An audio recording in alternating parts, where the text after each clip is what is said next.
સુરતની અડાજણ પોલીસે ઘરમાંથી દાગીના સહિતની ચોરી કરી ભાગી છૂટેલી ઘરઘાટી મહિલાને ઝડપી પાડી લાખોનો મુદ્દામાલ કબજે કર્યો।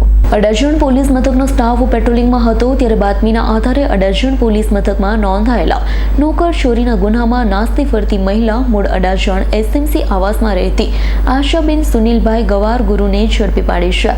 તેની પૂછપરછ કરતા આરોપી મહિલા ઘરઘાટીએ જણાવ્યું છે ફરિયાદીના પિતા ઘરે એકલા રહેતા હોય, વર્ષ 2024માં કેનેડા ગયા તે સમયે પોતે ઘરકામ કરવા જતી, જેથી ઘરના બેડરૂમમાં રાખે કબાટમાંથી ઘરેણાની ચોરી કરી થોડા ઘરેણા પોતાના ઘરે રાખ્યા। હાલ તો અડાજણ પોલીસે ઘરફોડ ચોર મહિલાના ઘરમાંથી 8,97,000થી વધુના સોનાના દાગીના કબજે લઈ તેની ધરપકડ કરી વધુ તપાસ હાથ ધરી।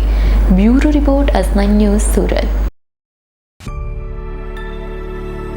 અમારી તમામ માહિતીથી અપડેટ રહેવા માટે જોડાયેલા રહો S9 ન્યૂઝ સાથે।